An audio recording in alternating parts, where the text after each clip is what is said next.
네, 안녕하세요. 오늘은 바로 얼마 전 영상에서 말씀드렸던 것처럼 돈이 왜 제일 중요한가, 돈이 얼마나 중요한 가치인가에 대해서 말씀을 드리려고 해요.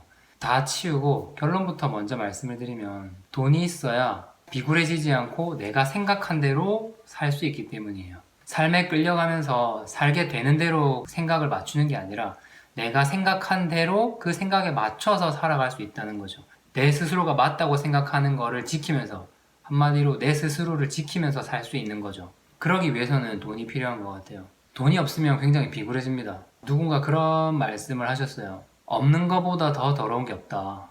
더 치사하고 더러운 게 없다는 거죠. 저는 그 말이 뼈저리게 공감이 가거든요. 돈이 없을 때 이런 게 있어요. 나는 이게 맞다고 생각하고 이건 너무 억울하고 비합리적인데 이거에 대해서 말을 해보고 싶은데 그게 잘못됐으니까 당장 고쳐달라고 뭔가 싸우자는 게 아니라 그냥 이런 거는 좀 잘못된 거 아니냐라고 말이라도 해보고 싶은데 그 말을 함으로써 나에게 어떤 불이익이 오거나 돈이 날아가거나 이런 상황에 처해지면 겁나서 쉽게 함부로 그 말을 못합니다. 그럼 이제 억울해도 참는 거죠. 비합리적이어도 참고 그러면 점점 비굴해지는 거예요. 난 이게 맞는 거라고 생각하는데 저 잘못된 부분을 보고도 말을 못하는 거죠. 말 자체를 아예 꺼내지를 못하는 거예요. 그게 얼마나 우울하고 비굴한 건지 느껴보신 분들은 알 겁니다. 그리고 이제 또 사람 노릇을 못하는 것도 있어요. 어떤 부분이냐면 지인이 결혼을 한대요. 꽤 친한 친구고 해서 한 30만 원? 뭐 사람에 따라 그 기준은 다르겠습니다만 근데 만약에 내 통장에 지금 한 20몇만 원 있어. 그러면 그 친구한테 얼마 해요? 10만 원도 부담스러워서 못하겠지. 이제 이렇게 되면 그 돈 없는 게 잘못이지 이렇게 비난을 하시는 분도 있을 수 있겠지만 어쨌든 돈이 없으면 굉장히 모욕적이고 치욕적인 경우들이 생깁니다. 나는 뒤에서 내 친구를 욕하면서 돈은 많이 내는 놈보다 훨씬 마음으로 더 그 친구를 위하고 잘 되기를 바라는 마음이고 축하하는 마음인데 겉으로 봤을 때는 뒤에서 욕하는 이 30만 원 낸 놈보다 난 훨씬 못하게 되는 거거든요. 친구 간에 연인 간에 다 마찬가지예요. 특히 연인 간에 만약에 내가 이거 뭔가를 내 여자친구, 내 남자친구한테 이렇게 해주고 싶은데 부담스러워서 못하고 있어. 근데 내 여자친구의 굉장히 친한 친구는 자기 남자친구한테 막 그런 걸 받는단 말이에요. 그러면 내가 잘못한 건 아니지만 괜시리 미안해지고 상대적 박탈감을 느끼게 되는 내 여자친구한테 죄스러운 거죠.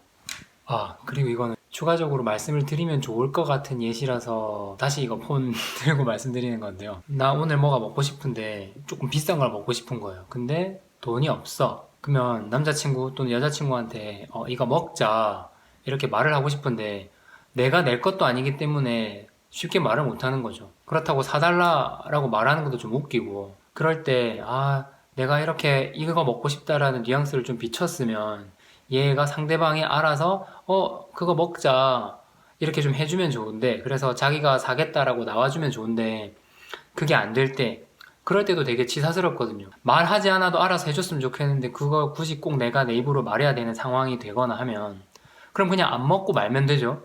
근데 되게 먹고 싶은 거야. 그러면 이제 이게 기분이 씁쓸해지는 거죠. 근데 만약에 내가 돈이 있으면 누가 내든 뭔 상관이야. 야, 먹으러 가자. 내가 내면 되니까. 아니면 네가 내면 또 고맙게 먹고 아니면 내가 내면 되니까. 친구 사이도 마찬가지인데 특히 연인 사이에서는 특히 남자 입장에서는 더 그럴 거 아니에요. 그래서 그런 예도 있습니다. 그래서 추가적으로 말씀을 드렸어요. 그리고 부모님한테도 명절 때, 생신 때 뭔가 제대로 된 선물, 용돈 이런 거 팍팍 주고 싶은데 못 주겠죠. 그런 게 굉장히 우울해질 겁니다. 그런 거 저런 거 다 생각했을 때 이제 아까 말한 걸로 돌아오면 직장을 잃을지도 모르는 위험, 아니면 거래를 잃을지도 모르는 위험, 계약서에 사인했던 게 파기될지도 모르는 위험, 그런 위험 때문에 뭔가 굉장히 부당하고 비합리적인 게 있어도 말조차 꺼낼 수 없다는 거. 그게 굉장히 비굴하고 비참하고 모욕적인 거거든요. 내 가치관, 내 철학이 송두리째 파괴되는 거거든요, 사실은 그건. 그래서 이번 그 기생충 영화에서도 송강호가 결국 극단적인 어떤 액션을 취해버리잖아요. 그런 자존심이 무너지는 거, 인격적인 모독을 받는 거, 그거를 못 참아서 뭐 갑자기 영화 얘기를 했는데 영화 얘기는 다음에 다시 한번 또 할게요. 아무튼 그래서 없는 것보다 더 더러운 게 없습니다. 친구들 사이에서도 좀 잘 나가는 친구는 말빨도 먹히고 무시를 안 당하는데 경제력이 약한 친구는 뭐 말빨도 안 서고 뭐 말해도 누군가는 무시를 하거나 비웃음거리로 만들거나 재미삼아 농담을 굉장히 깎아내리는 듯하게 그렇게 하는 경우도 많이 생기고요. 그런 걸 봤을 때 정말 그 말이 맞는 것 같아요. 없는 것보다 더 더러운 게 없다. 그래서 더럽고 안 입고 와서 그냥 성공을 해서 돈 많이 벌어야 되는 거죠.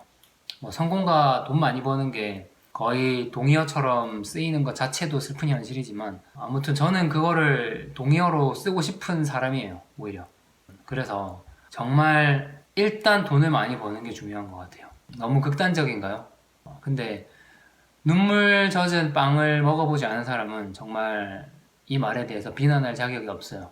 그런 경험이 있으심에도 불구하고 제가 말하는 거가 너무 과하다고 생각을 하시는 분은 굉장히 아직은 스스로를 잘 지키고 계신 거죠. 저도 제 스스로를 지금까지는 굉장히 나름대로는 잘 지켜오고 있는데 요즘은 때때로 힘이 들 때가 있는 것 같아요. 뭐가 맞는지. 그래서 여러분들한테 드리고 싶은 말씀은 뭐 이게 잘못됐다 잘됐다 이런 것보다 다 그냥 필요 없고 일단 자기 스스로를 지키기 위해서 자신의 철학과 가치관을 지키기 위해서 돈을 많이 버셨으면 좋겠어요. 뭐 마음이야 다들 굴뚝 같겠죠. 그래서 저도 더 성공해서 저는 다른 사람한테 내가 의도했던 의도치 않았던 다른 사람들이 그렇게 억울하고 모욕적으로 느끼지 않게 그렇게 좀 하고 싶어요. 저는 제가 당한 게 있으니까 다른 사람한테는 내가 그렇게 안 해야지 내가 더 성숙한 인간이 되는 거잖아요. 그래서 그렇게 좀 할 수 있었으면 좋겠네요. 오늘도 되게 멘붕 오는 그런 일들이 있어서 그래 이 말 안 그래도 한번 들으려고 했었지 해서 한 건데 너무 멘붕이 지금 와 있는 상태라 사실은 제가 무슨 말 하고 있는지 잘 모르겠어요. 아무튼 힘내서 화이팅 하시고 요즘 뭐 계속 경기가 안 좋은데 힘들 내시고 어쨌든 경제적으로는 조금이라도 더 부유한 그런 하루하루가 되셔가지고 내년 이맘때는 진짜 훨씬 많이 나아졌다 이런 삶이 되셨으면 좋겠어요. 화이팅 하세요. 응원합니다.